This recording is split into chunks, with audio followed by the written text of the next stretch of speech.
Hello everybody and welcome back to the Fortress of Solitude. Today we're going to be talking about DCKO Issue 2 by Scott Snyder, Joshua Williamson, Javi Fernandez, Zermanico and Alejandro Sanchez. The next installment in DC's big tournament arc begins right here as just before Darkseid's return, Clark, Bruce, Lois and Diana enjoy their game night, with the Trinity laughing about the time they were all fighting Mongol and the very revealing gladiatorial armor the Warlord made them wear. Something Lois was very okay with Clark wearing. Lois reminds Bruce of what Tim told him about non-superhero topics for them to talk about, and Bruce asks his group what they would be if they couldn't be what they are now. He thinks they should all guess each other's profession, asking Clark to think about what Diana would be. Clark thinks for a moment and thinks that she would be a national parks tour guide, something who shows off the beauty and humility of the historic sites. I love these type of casual situations with heroes just kind of hanging out. It's always fun seeing them interact with each other in just such a relaxed way, out of costume, just as people. And I like the idea of people like Lois and Tim Drake, their friends and family, trying to give them topics to talk about that aren't superhero related. It's quite fun. It's kind of helping them manage their social lives, which they obviously do not have. It's going to be juxtaposed really nicely when these three heroes end up probably fighting each other one way or another in the tournament. The group continue their game with Diana guessing that Bruce would be a doctor, just like his father was. Next is Bruce's turn and he immediately thinks that Clark would be the president, something Clark doesn't believe at all, since he doesn't have that in him. In the present, the 32 remaining heroes are teleported to their next challenge, told by the deep booming voice that belongs to the heart of Apocalypse that to become King Omega in his new universe, Darkseid had to collect power from his kind, and there, the heroes must do the same, but to collect from their own fellow heroes. The heart reveals what the second trial is, and it's a fucking doozy, as it's revealed that hidden throughout the realm are some of the most powerful items in the heroes' universes, including, but not limited to, the Blue Beetle Scarab, the God Killer Sword, Atom's Belt, Mother Boxes, and Power Rings, as well as a mystery item. This is so much fun, and it's a great swerve away from the event being sold purely on, heroes fighting villains and heroes fighting heroes and villains fighting villains. Just complete variety in what we thought this event was going to be, and I really like that. The heart says that the realm is made up of the elder gods that Darkseid killed, and the items lay within their corpses, and once the 16 items are all found, the challenge will be over, and whomever is holding an item will move on to the next, and if you aren't, you die. It's a simple scavenger hunt and I couldn't be more excited about it. It's no complex thing to get in the way here. Just grab an item and you win. The heart says that if they follow the example of Darkseid, they shall be rewarded as the game begins, causing the heroes and villains to rush out into the game zone. While Hawkman can sense the claw of Horus and Cyborg senses the Mother Box, the others scatter to begin their searches. Lex uses his warsuit to scan for the items, mapping the landscape and speeding off to the closest one. Superman spots him and refuses to let Lex win this, chasing after Lex but not before blasting the other villains with his heat vision, giving his fellow heroes a head start. He soon catches up to Lex, grabbing his leg and tossing him into a nearby giant god corpse. Superman isn't fucking around this time round, and he's let go and told himself that it's a game, and I like that. I like that he's treating it seriously and not, getting bogged down in the fact that, I can't hurt these people, when he knows full well he can, because he will set everything right. So he's kind of let go of that, and it's made him kind of a monster and kind of an animal on the battlefield. Elsewhere, at the site of the Atom's Belt, Wonder Woman and Etrigan go at it, with Diana kicking the posturing demon in the gut so hard it knocks him out. As Diana looks for the belt, she is met by Giganta, who knows the tournament has only got room for one big girl in it. Unfortunately, there is someone even bigger than Giganta, as it's revealed that the Joker has gotten his hands on the Atom's Belt. Man, the Joker with the Atom's power is just fucking terrifying to think about, let alone see. A psycho man who can just kill you in an instant. It can now shrink down to a microscopic size and, climb into your brain and do all sorts of horrid shit to you. That's terrifying.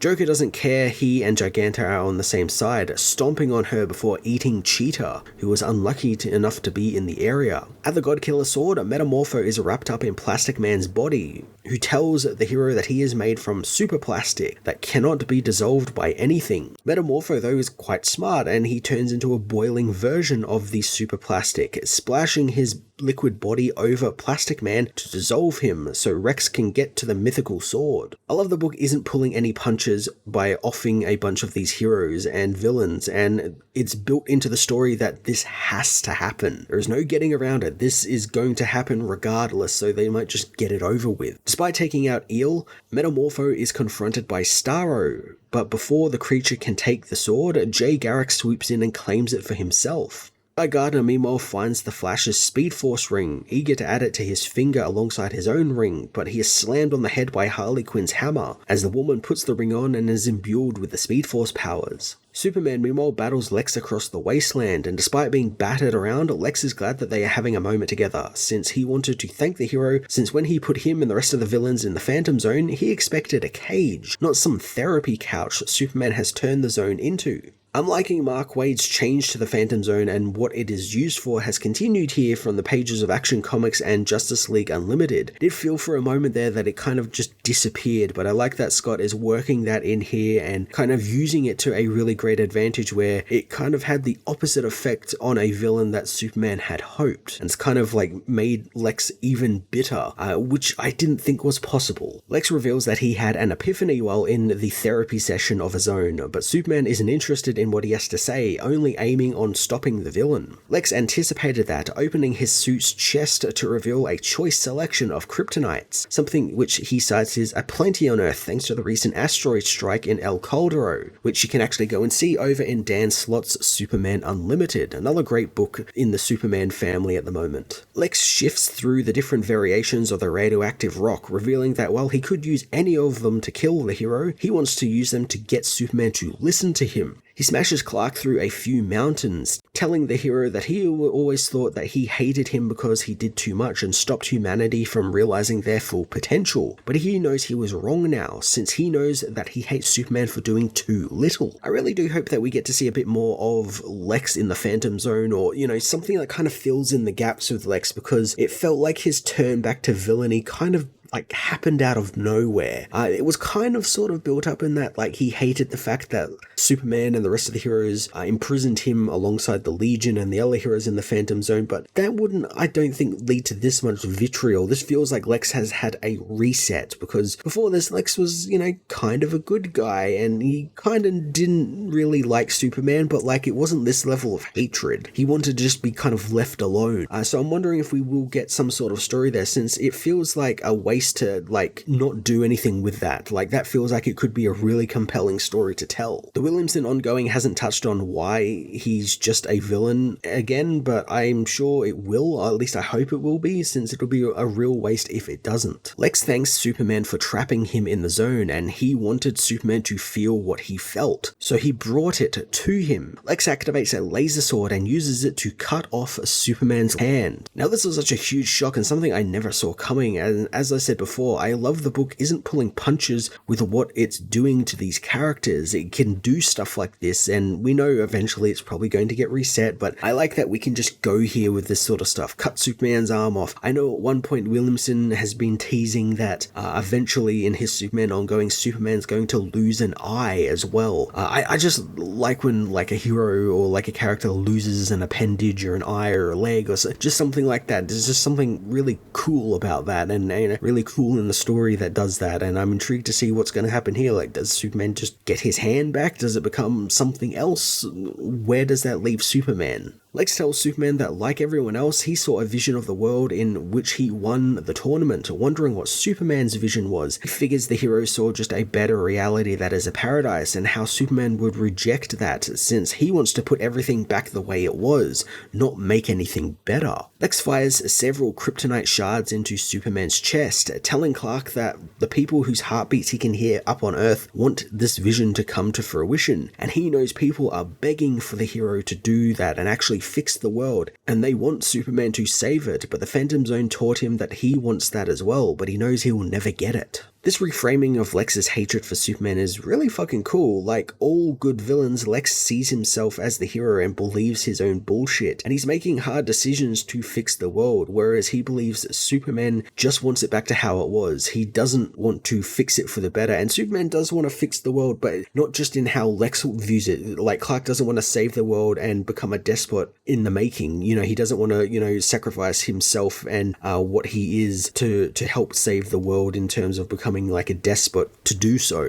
We saw that over in Injustice, and it did not end well. Lex calls Superman a coward, and that was what he learned in the Zone, leaving the dying hero to go do what he couldn't do and save the world. As Superman lays dying, Guy has the claw of Horus snatched from him by Hawkman as Cyborg finds the mother box, linking up to it. The Soul Taker sword, meanwhile, is fought over by Swamp Thing, Etrigan, and Big Barda, all whom believe the Green, the gods, and the demons deserve the weapon. Lobo, however, doesn't really care about the sword as he has found Bane's venom and is eager to use it. Before he can though, Starro attacks him, and knowing as 98% muscle, even Lobo will have a hard time ripping him off his back. These hero versus villain and hero and villain versus villain fights have been so much fun, and some great pairings and groups duking it out, and I like that everyone seems to get like a little bit of a chance to shine. Every page has like a new hero getting a best over on like a former ally or something like that. It's just really fun seeing it all sort of play out, and it's all chaotic as well. I just love the chaos that Scott brings to this. It's just utter madness, just no one knows what's going on, who's going where, who's going to attack who, and I just love that. Lobo manages to get the Venom pack on and activate it, imbuing him with even more strength, and soon it's enough to rip Starro limb from limb. Lobo apologizes to the alien, since after all, someone has to win this tournament and it's going to be him. Starro disagrees, as thanks to being ripped up, he's now multiplied, sending smaller versions of himself out to take control of Power Girl, Jay Garrick, Wonder Woman, and Firestorm, calling themselves the Starro League. I was waiting for Starro to do this, since this is what he does best, and it doesn't disappoint, and it adds to that chaotic nature of the book I was just talking about. Like, now we have heroes possessed by Starro attacking everyone else. It's just even more chaos. Supergirl is forced to fight Power Girl as Aquaman uses his new water-bending powers to drain the water from Firestorm's body, laying claim to the cosmic rod.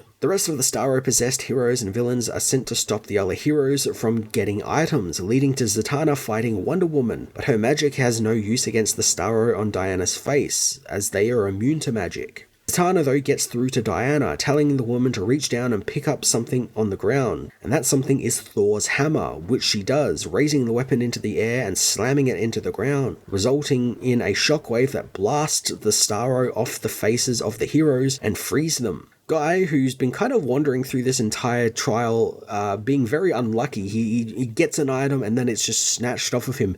He finally comes across the Blue Beetle scarab, but like everything else, it's snatched out from under him by Red Hood, who uses it to try and blast the giant-sized Joker. Harley and her speed powers, however, want a shot at him first, but before she can hit her form of flame, Joker uses the atom belt to turn microscopic, jumping himself into Big Barda's brain, which he begins ripping apart. See, this is what I was talking about earlier. How fucking scary is a microscopic killer psycho clown man who just can get into your head and quite literally rip you apart from the inside? Like, that's so fucking scary. Vixen, meanwhile, tries to take possession of the Thunder Pen, but King Shark finds her, laying claim to the pen. But Vixen isn't scared of the giant shark, knowing that she's seen bigger, as she uses her powers to hit King Shark with an even bigger shark from Dinosaur Island. During the battle, the pen disappears into the hands of Etrigan, who activates the powerful item as Zatanna manages to get hold of the Godkiller sword from Metamorpho, warning the other heroes that all of the items are almost gone. Lex, meanwhile, hones in on the lantern rings, but Sapphire drops a construct of the Fortress of Solitude on him, telling him that that's payback for what he did to Superman. Carol collects the rings and dodges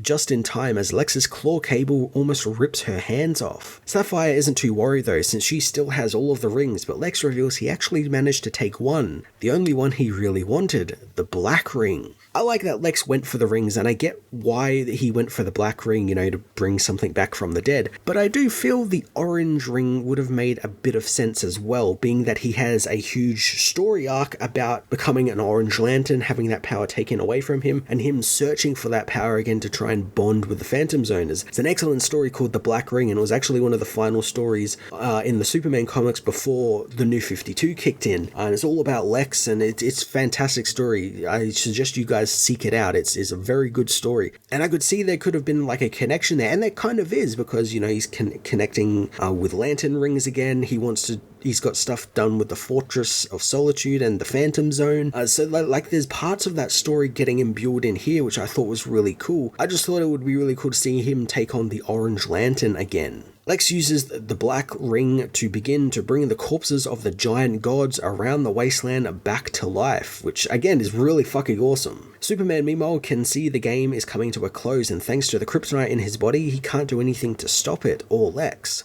Supergirl comes to her cousin's aid, telling him to take the Psycho Pirate mask from her, but Captain Atom intercepts her, smashing Kara away for the mask. I wonder if this is maybe set up for the Superman Captain Atom fight that we're going to get in an issue coming up. Like Clark is trying to get revenge on Atom for taking Kara out of the game. I think that'd be kind of like a neat little thing, like this guy who's meant to sort of be this sort of goody two-shoes military guy in Captain Atom fighting Superman, you know, these two Superman characters going at each other. It's going to be a lot of fun, and I like that there's now that added bonus of, you know, oh, he took Supergirl out of the equation, so Superman wants some revenge. Clark feels a rumbling as the undead gods Darkseid killed rise from their graves, now under the command of Lex Luthor. Superman believes that Lex has won, as his friends are blown away by Lex and his new power, watching as Lex never takes his eyes off of him. Now, before we get to the conclusion to the Lex vs Superman fight, we actually return to the Trinity and Lois's game night, where they ask what Clark would be if he couldn't be what he is now. Clark thinks that he'd be a fireman, something that Bruce finds quite hilarious. Clark knows that being a politician never even crossed his mind, and Bruce knows that it's because Clark has Superman, and he always looks to do the most good possible, but that's his problem too, since games change and it's about figuring out the new math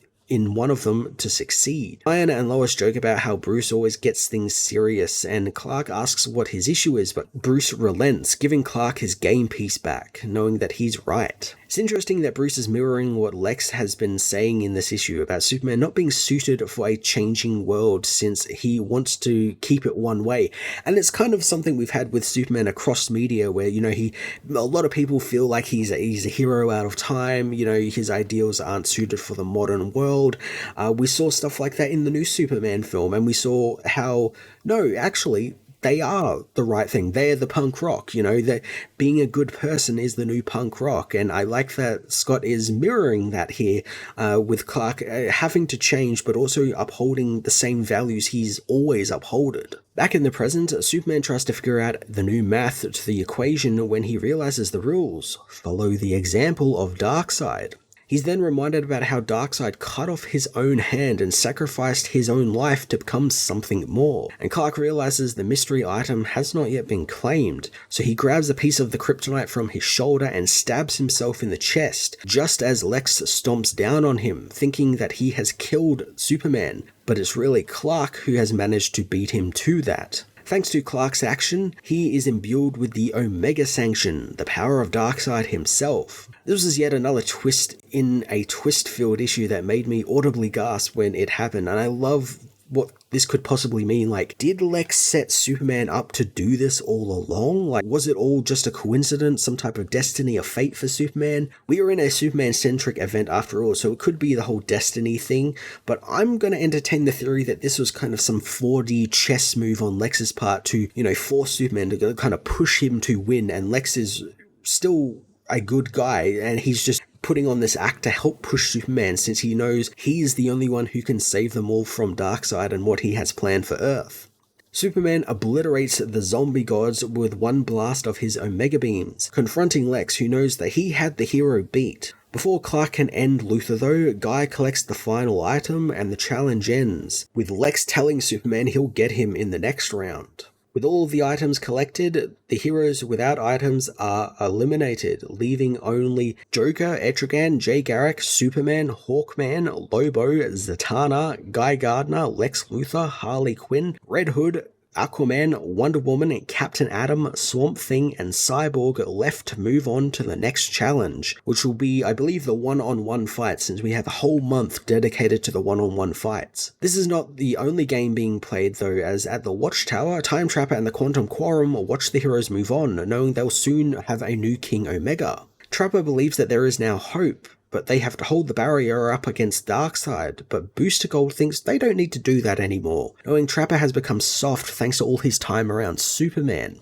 Booster is revealed to be possessed by Darkseid, grabbing Trapper by the neck and telling him that it's time he entered the arena. I like the Booster Gold reveal, but I was kind of hoping that it was a red herring and it would end up being someone who was actually already in the game. Like, I and Joel theorized that it could be people like Power Girl or Captain Atom who came into contact with the darkness from the Absolute Universe and it almost changed them. So there were setups for like potential red herrings, but I know Booster makes the most sense, but I was just kind of hoping for that little bit of a red herring. I'm intrigued to see how he plans on getting into the tournament, since we could still have, another possessed hero, like he possesses a hero, the Darkseid force in him sort of jumps into the next hero or something, since I don't know how he could get into that fight without, taking the place of someone else. But I'm looking forward to it. I think the next month is the big one-on-one fights, as well as all of the fantastic tie-ins we've been getting through Flash and Superman and Aquaman, so I can't wait to see where Booster appears next and what his game plan is. DC KO issue 2 was another banger issue that was heavy on the fights and really fun set pieces, set all around a scavenger hunt from some of the most powerful DCU items. I love what Scott is doing with Superman in this issue and really putting him and his morals through the ringer while also trying to uphold his values and trying to, stay a hero in the face of, unsurmountable odds against him. I love everything they're doing with him and, pitting him against Lex Luthor again. Lex is truly evil this time around, which I really like. I really like this evil Lex, but then also there's the theory that maybe he's playing Superman against himself in the hopes that he knows that Superman will win the day and save them all. Very intriguing stuff here from Scott Snyder, and I cannot wait to see what more he has in store for us in the coming months. I am going to give this issue a 10 out of 10.